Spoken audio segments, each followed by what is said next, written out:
If I had told you this before, they would have ripped off my medal. But now, with my bones brittle and my memory intact, I just want someone to hear. He was called a traitor, but he was the one who saved me from disappearing forever. My name is Clara Louise Merriweather. I have 90 years, and I live alone in an old little house in Charleston, South Carolina, surrounded by black and white portraits, medicines organized by time, and memories that don't fit in albums. I went nurse in World War II, and for a long time I was asked why I never wrote a book or gave interviews. But how do I write about something the world never wanted to hear? I enlisted by choice after my older brother was killed in Normandy. I took a train with other scared young women and ended up in A outpost in southern Italy, near Monte Cassino. The days were long, the nights short, and the smell of ether, gunpowder, and mud clung to our skin. We treated dozens of wounded people a day, most of them nameless, many missing from the lists, all with eyes that said they were already dead inside. Back then I still believed it was simple. You were either a hero or a traitor. But war has a perverse way of blurring the lines between good and evil. And it was there, among crumbling corridors and contradictory orders, that I met the man who saved me from the worst nightmare a woman can live. And he did it knowing no one would ever defend him. His record? Deserter. What did I see? A hero hidden by his own silence. I've been silent for 60 years. I've held this as if it were a wound that couldn't bleed. But now, looking into the eyes of time, I only ask that you listen to the end. Because not every war story ends with applause. And perhaps by listening to this moving story, you'll understand why some heroes never appear in books, but live hidden in the memories of those who still breathe because of them. Before we continue, tell me in the comments if you or someone in your family has ever heard a war story that seemed impossible to tell. And if you enjoy hearing real stories told by those who lived it, subscribe to the channel and hit the bell. There's a lot the world has forgotten, but that I still remember. I hid this true story of this grandmother like someone who hides a vial of poison, small, discreet, but capable of killing anything it touches. Because in war, my son, not everything is as they say in the books. I was a nurse, yes, one of those who cleaned the blood of others with trembling hands and fragmented faith. But there is a secret that consumed me more than any wound. The man who would save my life was the same one they later called a traitor. And I kept quiet, because if I spoke, they might erase my medal and the memory of everything I endured. Can you imagine the weight of living with such a secret for over 6 decades? Every time they cleaned my portrait in the veterans' wing, I felt a lump in my throat. This war story never fit into the beautiful speeches or the flag-folding ceremonies, because it involved a missing person, a nameless survivor, a hiding place without walls. I learned to smile for the cameras, but there were nights when it all came back. The smell of smoke, the sound of screams, the touch of his hand pulling me away from death. It wasn't easy to accept that my survival depended on someone everyone hated. When people asked me how I escaped that night, I said I was lucky. Lucky. A silly word. It was easier to hide the truth between bandages and prescriptions. But every time a young nurse asked me if war created heroines, I thought of him. I thought of the moment when life divided into before and after those eyes. Eyes I would never forget. I'm no saint, my dear, but I'm not a liar either. I just did what we all do when the outside world isn't ready to hear certain moving stories. I kept quiet. I kept this secret under my tongue, like someone keeping a broken tooth in their mouth. I swallowed my fear, along with the respect I'd worked so hard to earn. Because back then, the word of a single woman, nurse or not, didn't count for much against the fury of the uniforms. And today, with my fragile bones and my lukewarm cup of tea between my fingers, I decided to tell you. Tell you because I don't want to take that name with me to the other side. Tell you because maybe someone out there is also keeping a similar secret. About an injured man, a gesture, a hiding place that changed everything.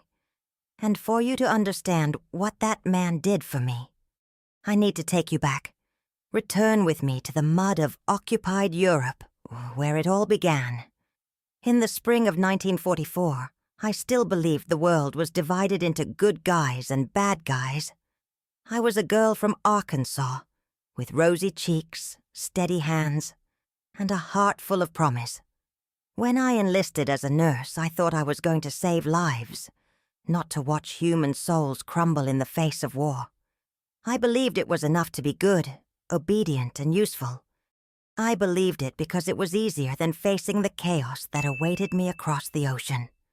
My father, a simple and tough man, told me that only the strong survive, and that strong women care for the weak.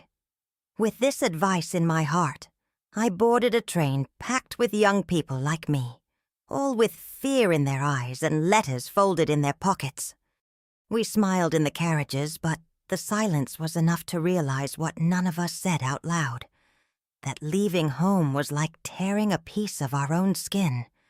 But there was our honor in that pain, and the hope of returning different, better.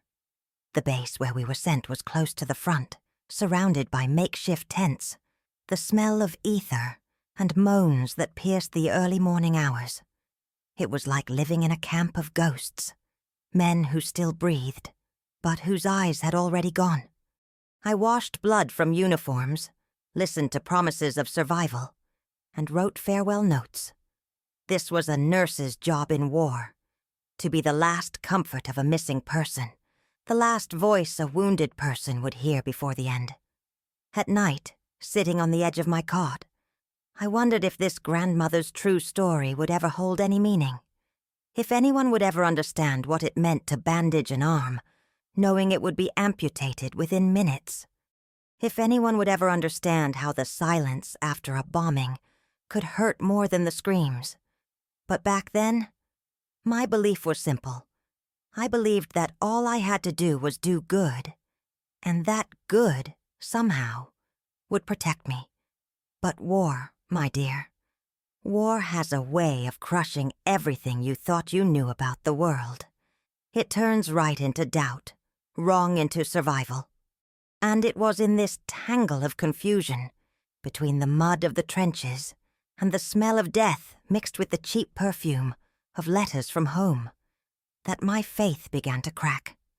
And before I knew it, the black and white I carried in my chest began to dissolve into a palette of grays. That night fell heavy, starless, as if the sky itself had turned its face away from us. I was on duty at an outpost south of Monte Cassino, surrounded by makeshift stretchers, empty vials, and the muffled sound of someone crying softly. There was a humidity in the air that seemed to stick to the skin, a silent warning that something bad was approaching. When the alarms began to blare, it didn't seem real. The entire base became a chaos of voices, shrapnel, and bodies trying to run in the darkness. I couldn't escape. I was trapped between two corridors with a group of wounded who couldn't walk or talk, only moan. The doctors had left first. I don't blame them. Everyone survives as best they can. But there, amid the smoke and the metallic cracks of the structure collapsing, I realized my role as a nurse was no longer to save. It was to resist. The ground shook. Shrapnel whizzed. I knelt among the wounded like someone praying without faith, hoping the worst would pass quickly. That's when I heard the footsteps. They weren't steady like our men's. They were slow, hesitant, with the squeak of boots too dirty to be allies. My heart hammered in my chest, and I swear I can still hear that sound, the heartbeat of a woman about to disappear. I huddled behind an overturned cabinet, covering my face with a stained sheet, as if that could make me invisible. And yet, the footsteps drew closer. You don't know what dread is until you smell it. Not your own. Other people's. Because that night, every wounded person around me seemed to already know what was coming. I looked at their faces and saw the same look. The look of someone who knew they wouldn't be found in time. The war story no one tells is the one that unfolds in silence, in dark corridors, among forgotten lives. And at that moment, all I could think was, this is how it ends. This is where this moving story ends. But just when I accepted that this was the end, a shadow appeared in the hallway. A figure that didn't speak, didn't shout, didn't point a gun. It just walked. And there was something in the way it moved. A contained urgency. A decision already made. It was him. But I didn't know it yet. I didn't yet understand that this man, branded a traitor years later, was about to drag me to the most unlikely hiding place, survival itself. He appeared like a living shadow, shrouded in smoke and the echo of muffled screams. He wore an American uniform, yes, but without insignia, without a helmet, and without the gleam in his eyes that so many of our soldiers still carried before the front. When he saw me kneeling, covered in other people's blood and trembling like a wet leaf, he didn't hesitate. Instead of running away, he grabbed my arm firmly and carefully, like someone holding a piece of cracked china. And before I knew it, we were inside a dark room, the door locked from the inside.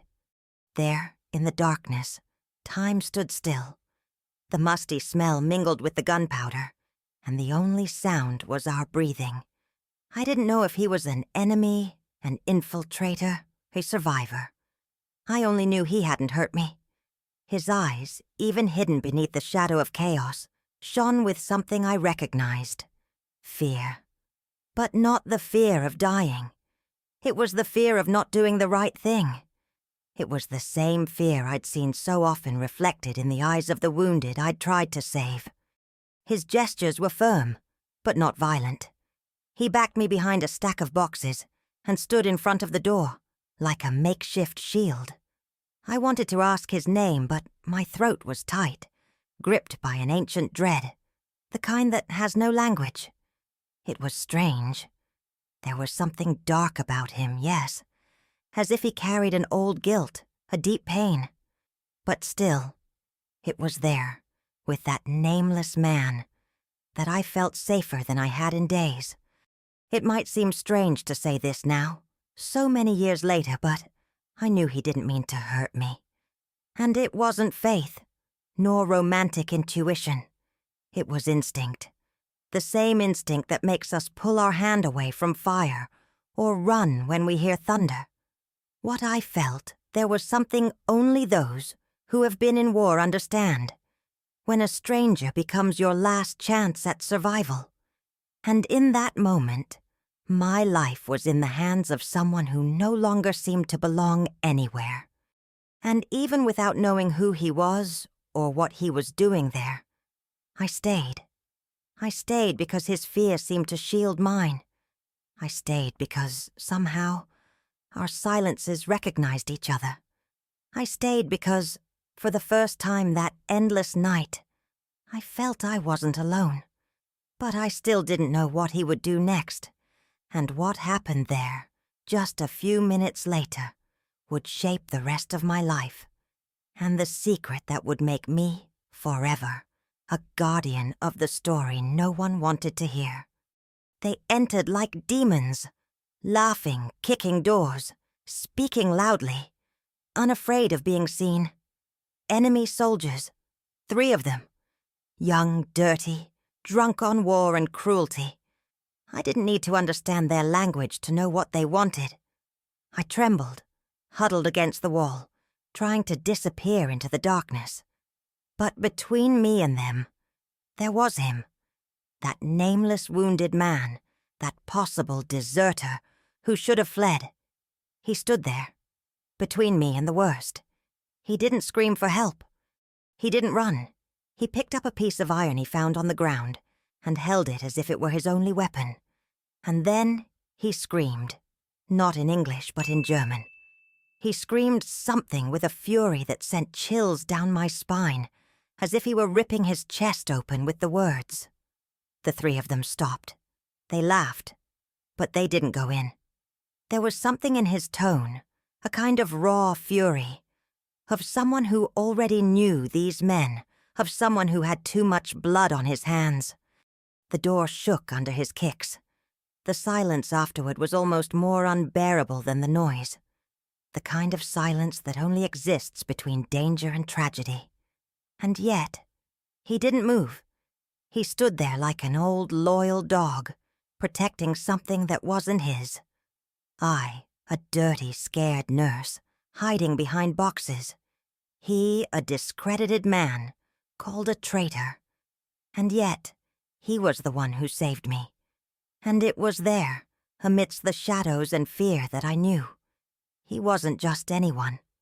I've never been able to say this out loud, not even now, with time pushing me to the end. Because what almost happened in that room, what he prevented me from experiencing, left scars no one sees. The world saw my medals. It saw the signed papers. It saw the war story of the nurse who saved dozens of lives. But no one saw this real story of this grandmother, the one where I was the one saved, the one where I was just a girl, about to be broken. And what he did there. It was more than courage. It was a kind of love. Not romantic love, no. It was the love of a human being who chooses to protect another, even when the whole world has condemned him.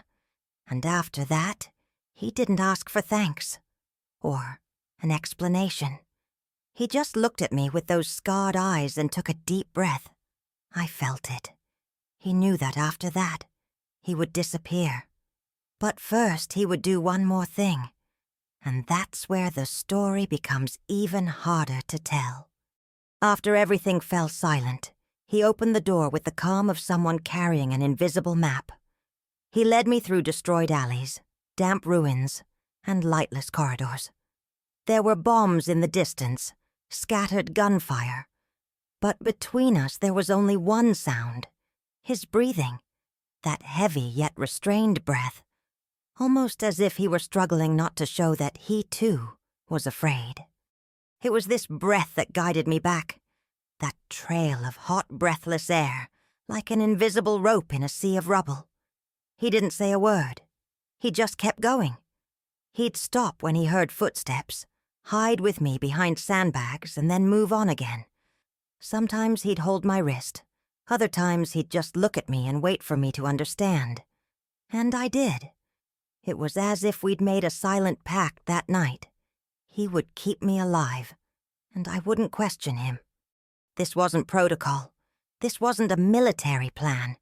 It was raw survival, between a wounded man and a nurse who no longer believed in salvation. We approached the Allied lines. He pushed me forward slightly, then stopped. I turned, but he was already retreating back into the darkness. I never saw his full face, nor did I learn his name. He was like a bad dream that ended before its conclusion, like a survivor who never existed in the records, a missing person with no record, no medal, no glory. But inside me, he remained, like the sound of his breathing echoing in the midst of the war, telling me I was still alive. For years, whenever I heard someone breathing that same way, muffled, ragged, hot, my entire body would freeze. It's strange how memory holds sounds more than names. I was a nurse, living among sighs, grunts, screams. But that sound alone stayed with me for 6 decades. It was almost like a physical secret, one that lived inside me, and that no one could hear. A secret between the silence and the air. And since then, I've never been able to accept that everything boils down to what's written on paper. Because not every hero is recorded, and not every traitor is what they seem. Sometimes true saviors pass us by silently, leaving no name or trace. But the body knows. The body never forgets. And even when faces disappear, the sound of breathing remains, except I still had no idea that this same man would reappear. In a different way. In a different place, and that the whole world would hate it. It was winter in 1945, and the corridors of the hospital base were even colder than outside. We made do as best we could, with wet blankets, thin broth, hope made of paper. I was more experienced now, my gestures firmer, my eyes drier. It was one random late afternoon that I heard the murmur.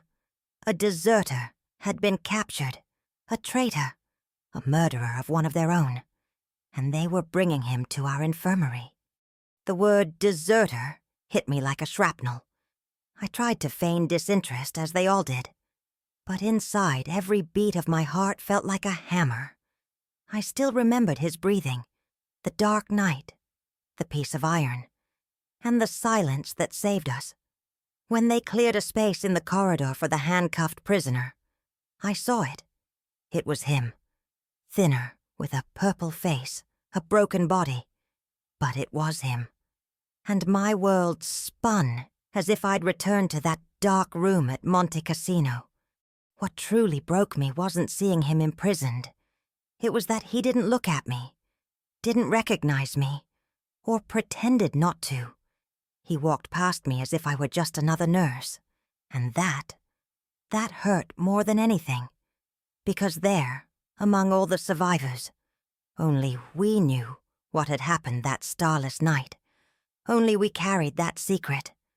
And now, he was about to disappear again. This time, behind bars and accusations. There were too many eyes, too many ears. And I, with my hands full of scalpels and paperwork, could do nothing. It was like living a real-life story about that grandmother where the protagonist has to pretend she's forgotten everything, that she doesn't know who the wounded man is, that she has no idea where he's hiding. But I knew. I knew enough to understand that if he opened his mouth, they might take us both. And in that dirty game of war, silence was the only weapon I had left. But that night, lying in the silent hospital ward, I cried silently. I thought about everything he'd done, about what we were about to lose. And I wondered, how could a hero turn traitor overnight? And if he could disappear once, what would stop him from disappearing again? Or worse, from being erased altogether? That early morning when everyone was asleep, or pretending to sleep to avoid dealing with the weight of the world. I got up. The hallways were cold, my feet echoed on the polished floor, and my heart beat like a war drum. I knew where he was. I knew that, as a nurse, my duty was to care. But I also knew that protocol dictated keeping my distance. But at that moment, the war was no longer outside. It was inside me, and my soul had already chosen a side. I entered the infirmary as if entering an empty church, filled with guilt and faith. He was sedated, his face distorted by bruises, his arm in a cast, his mouth half open as if still whispering some lost name. I approached silently. I cleaned his wounds with hands that trembled but didn't hesitate. And there, as I applied gauze to the face of the man who had saved me, I said softly, "You saved me. I won't let them forget that." There was no camera, no witness, no record. Just me, him, and that kind of secret that lives between pain and gratitude. It was like caring for a ghost, someone the world said was morally dead, but who, to me, was more alive than many generals who thought they were gods. There, he wasn't a traitor. He was a survivor, a temporarily disappeared person who, for a moment, returned just to remind me what it means to be human amidst the inhuman. It's strange how, in war, our oaths become flexible. They say the doctor can't interfere, the nurse can't take sides. But what happens when it's your own heart that bleeds? What happens when the wounded man before you carries a secret that saved you from the worst pain a woman can know? My oath was to my life, and he gave me mine. The rest I pretended didn't hurt. But that same week something happened. Something that nearly broke me. A whispered conversation between officials, a document folded twice too far, a look that couldn't hold for more than 3 seconds. And I knew he wasn't leaving. I knew his days were numbered. Not by guilt, but by the choice of someone who needed to erase certain truths. And it was then that I realized there was only one thing that could change what would come next. The papers said what they always say when they need to simplify the complex. Deserter, murderer, unstable. They said he abandoned his post, that he killed a superior, that he wouldn't obey orders. But what they didn't say, and never would, is that this superior was ordering atrocities. Italian women, children, defenseless people, used as shields or punishment. And that's why he refused to comply. That's why he acted. His crime was trying to preserve what was left of humanity within that dirty war. The documents were cold. They rationalized the pain with calculated words. But I knew the other side. The skin, the smell of blood, the anguish in the eyes. And what hurt most was knowing that, even with everything I'd done for others, even being an exemplary nurse, even knowing the truth, I couldn't do anything. Not even for him. Because if I spoke, if I testified, my uniform would be torn in the middle of the square. I would be called an accomplice, a fool, or worse, a traitor too. And back then, a woman labeled like that disappeared. Maybe not in body, but in reputation, in name, in legacy. And I carried more than just my own. I carried the trust of patients, of other nurses, of my own family. How could I explain that my biggest secret involved a man the world wanted to erase? How could I tell that this grandmother's true story had, at its center, a man who saved my soul and was then buried alive by lies? Sometimes at night I wondered what would have happened if he had obeyed, if he had turned a blind eye to the crimes and followed orders like a good soldier. Maybe he'd still be alive, maybe even decorated. But at what cost? I saw his image every time I tended to a wounded man who had lost hope, because in the end that's what he was, a survivor who chose to lose everything to save something no one else wanted to see. And yet, I still wondered if anyone else knew, if anyone else had witnessed what he did, if somewhere in the world there was another soul carrying this same secret. But everything indicated that it wasn't, that I was the only one. And even though I was one nurse among hundreds, I felt alone, alone with this cache of truths that wouldn't fit into any military report. On that moonless dawn, I sat on a bench behind the infirmary with a broken pencil and scrap paper. I wrote with a trembling hand, my soul burning. I didn't include names or exact dates. I simply described what I saw, what I experienced, what he did. I spoke of a man who saved a nurse at the front, who faced 3 enemies single-handedly, who refused to commit atrocities against civilians. And I begged for clemency. I asked for justice for a survivor who, in their eyes, was just another number crossed off. I folded the letter 3 times and hid it inside my apron. The next day, as everyone gathered for another routine announcement, I slipped the envelope under the command door. My heart pounded as if I were committing a crime. And perhaps in that black and white world, I was. A secret like that couldn't survive in the light of day. It was a war story that didn't fit into the narrative they wanted to tell.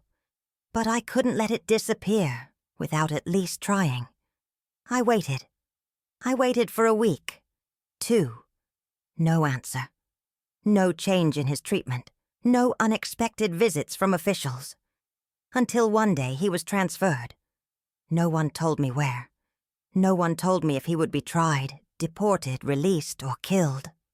And that broke me in a way that not even time could mend, because I didn't just want him to survive. I wanted him to know that someone saw, that someone cared, that someone tried. After that, I never heard from him again. The command continued its war routine. The soldiers continued arriving in droves, wounded, dirty, broken, and I continued to be the exemplary nurse with a discreet smile and precise hands. But inside there was a scream that never became a sound, that remained trapped between my diaphragm and my heart, because that letter was all I could offer, and even that wasn't enough. And so, I continued living, but something inside me remained trapped in that envelope, in a hidden place inside me that only opened on cold mornings. And over time I learned to hide this chapter of my life as skillfully as we hid rationed medicine. On the outside, a respected woman. On the inside, a moving story buried beneath layers of silence. But no matter how much I tried to forget, there was something that pulled me back. There always was. Time passed like seasons that we barely notice. I married a good man, a survivor too. Not of war, but of life. We had 3 children. I became a wife, a mother, and then a grandmother. And no one ever knew the real story of this grandmother.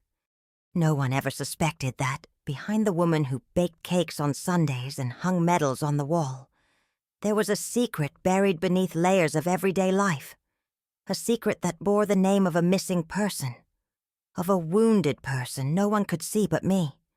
My children grew up thinking their mother was a war heroine, that she cared for the wounded, that she saved soldiers, that she came home with beautiful stories of overcoming adversity.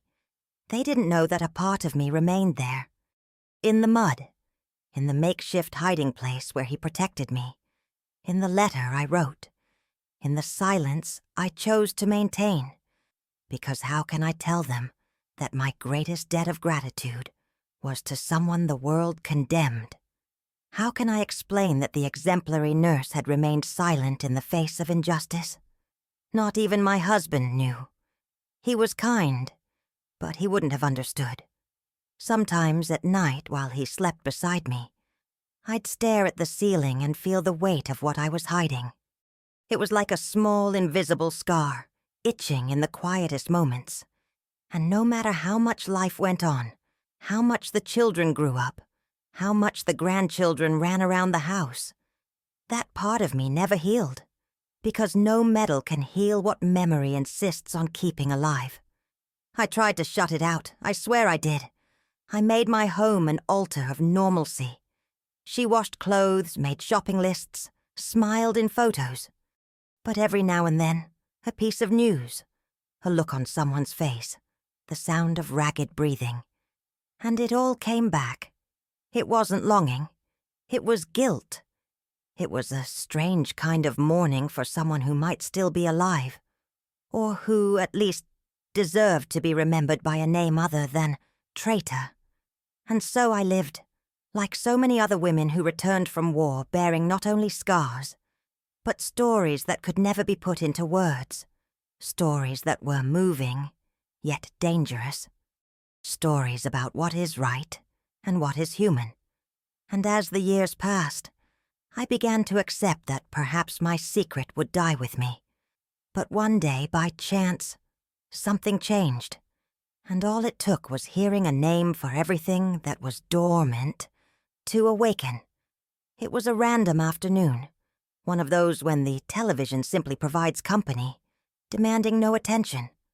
I was sitting in my armchair, knitting slowly, when I heard a voice on the TV say a name that made my blood run cold. It was a documentary about war crimes, deserters, survivors, and ghosts from the past. And there he was. Not his real name, of course, but a nickname I would never forget. The same one he whispered when he thought he was delirious, in bed, amid fevers and bruises. They showed a blurry photo. I couldn't see it clearly, but the eyes. Those eyes don't lie. The narrator said he had been released years later, on condition of anonymity. He changed his name and went to live in the South, in a small town. No one knew for sure what happened to him. Some said he died silently, others that he vanished like a ghost. But in that moment I knew it was still him, that he had survived the world sentence. But perhaps not his own pain. I froze. The tea went cold in my hand. The knitting needle fell to the floor and lay there, forgotten. It was as if the entire past had entered the room on its muddy war boots. I could hear his breathing again. I could see the locked door, smell the fear and burning iron. And along with this flood of memories came a question that pierced me like a knife. What if he's still waiting for someone to tell the truth about him? The report said he lived, or had lived, somewhere in Georgia. A small town name, easy to forget. But I wrote it down. I wrote it down on bread paper, in the same crooked handwriting I'd used to write that letter so many years before. And I stared at that paper as if it were a map, a piece of the path that could still be traveled, a last-ditch effort to restore some dignity to the one who once stood between me and the worst fate a woman could have. And that's when I decided that even old, with my bones aching and my life fading, I could still do something. Because some war stories don't end with the battle's end. Some continue, persist. And mine was about to gain another chapter.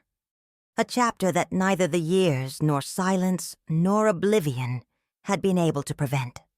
The drive to Georgia was long, silent, and made with hands clasped in our laps, as if holding on to our courage to keep it from slipping away. I told my family I was going to visit an old friend, the kind no one remembers anymore, but who needs company. It was a lie, of course. But how could I explain that, after so many years, an elderly nurse with knee pain was searching for a missing man from the war? A secret none of them knew.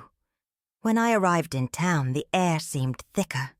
The trees seemed to bow in respect. I asked discreetly, walked through narrow streets, watched old men sitting on porches, until I found the cemetery. Small, hidden, almost forgotten. The dry leaves crunched beneath my feet like whispers of time. And there, in a low row of simple stones, I found it. A headstone with a name I'd never seen, but with an inscription that took my breath away. In silence, he saved what he could. I knelt there, without thinking about my knee, my clothes, or the time. I knelt like someone returning home. The grass around me was overgrown. The branches gently brushed the stone. It was him. I didn't need confirmation. My body knew before my eyes could accept it. I didn't cry like someone suffering. I cried like someone who finds something, like someone who says thank you, with their heart, not their voice. It was the end of a search, but the beginning of something else I couldn't yet name. I stood there for hours, unable to leave. People came and went, some looking at me, others not even noticing. But I was out of time. I felt past and present overlap in that moment. The hiding place he'd given me decades before was now his. A simple patch of land where the world no longer condemned him, where no one could call him a traitor. There he was only silence, only memory, only truth hidden among roots. And before I left, I did what needed to be done. I left something there, among the dried flowers and rough grass. Something I'd carried for so many years, carefully folded and kept as if guarding a piece of myself. A symbol, an offering, a silent surrender to someone who never asked for anything. But this, I'll tell you now, that handkerchief was more than fabric. It was a witness. I kept it for years, folded in four, hidden inside an old medicine box that no one ever touched. It was yellowed, fragile at the edges, but it still held a small stain, a dark, hardened spot that no amount of soap could remove. It was blood, blood from 1944, and that day, kneeling before the tombstone of the one who saved me, I knew it was time to return it to the silence from which it came. With trembling hands, I dug into the earth beneath the dry leaves. It wasn't a large hole, just enough for the cloth to disappear without fanfare. I buried the handkerchief carefully, as if burying a reliquary, not a memory. It was the only physical evidence of everything that had happened. The hiding place, the wounded man, the secret, his gesture. And leaving it there wasn't a loss. It was a surrender, a way of saying, I remember. I never forgot. You existed, yes. As I pushed the dirt back with the palm of my hand, I felt something I hadn't felt in decades. Relief. But it wasn't a light relief, the kind that comes with good news. It was a dense, weighty relief, as if, finally, the world could keep turning with a part of me free. That handkerchief was the link between the nurse I was and the woman I am today. And now, buried there, it no longer had to carry the truth alone. The breeze blew gently, like an answer. The trees creaked as if silently applauding. There was no band playing, no decorations. But inside me, something reorganized, as if that symbolic gesture had mended the tear that had been in me for so long. It was the end of hiding, the end of the need to hide within my own war story. And finally, I could look at it all with eyes of peace. I returned home that same day, my eyes swollen, but my chest loosened. I knew the world wouldn't change because of this. But I had changed, because what he had prevented me from suffering, that trauma that never happened because he had protected me, was now at rest, silent. And in that ground where I buried the scarf, a part of me also remained. But what I took back with me, that still pulsates to this day. Today, as I look at my time-stained hands, I think of everything I carry that isn't in any military record. My uniform no longer fits me. My awards gather dust on a shelf, and my name has become just another one on a list of veterans. But there's a real story of this grandmother that was never written, one that lives only within me, that of a nameless wounded man, a guiltless disappearance, a hiding place made of silent courage. And that's why I now decide to speak out, because there are truths that cannot die with us. The war taught me many things, but the greatest lesson came from someone the world wanted to forget. He saved me without expecting glory, faced monsters both internal and external, and then vanished like smoke. He never had a statue, a biography, a ceremony.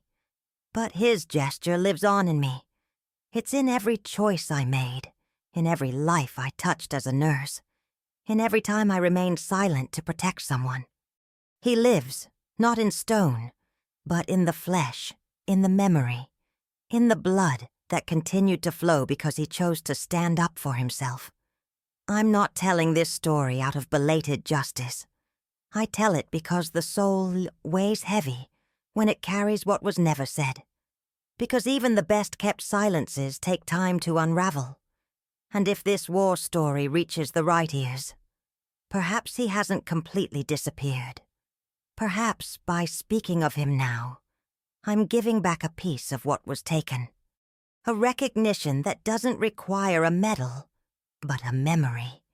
And sometimes, remembering is the most revolutionary act we can offer. I held on to this secret like someone holding on to a thorn. I was afraid to tell, afraid they wouldn't believe me, afraid it would tarnish my trajectory. But today, with more wrinkles than certainties, I realized that my greatest achievement wasn't surviving the war, but having silently loved a gesture of humanity amidst the darkness. It taught me that some heroes don't have faces on coins or names on plaques, but they live on in what they left within us and in what they kept us from losing. And if you're listening to this now, then he's still alive. I live inside me. I live in the handkerchief I buried. I live in the nurse I became for a few hours again, just to care for him one more time. And if this story has reached you, maybe it's because we never disappear completely, while someone still carries us in their heart. Maybe. He's saved me more times than you can imagine. If this grandmother's true story has reached you, then somehow it still lives on. Not in statues, not in medals, but in what it left in me. And now, perhaps, in what it left in you. And I ask you, how many people around you have swallowed whole truths just to survive?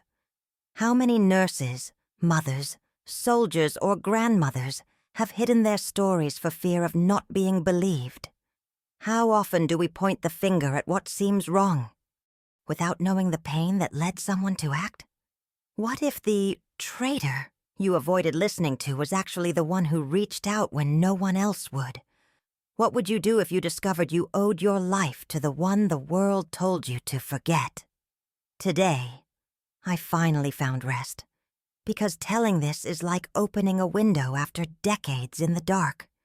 But more than rest, I hope this moving story plants something inside. A discomfort, a doubt, a new memory. Because only then can we transform silence into meaning. Now tell me, have you ever carried a secret that seemed too big for the world to hear? Leave your thoughts in the comments. I read everything with an open heart. And if this story touched you in any way, subscribe to the channel, activate the bell, and share it with someone who also needs to hear that there is courage in silence, and truth where you least expect it. Here we remember what the world wanted to forget. Here survivors speak, even if it's too late. And if you've stayed with me until now, then he, somehow, lives on.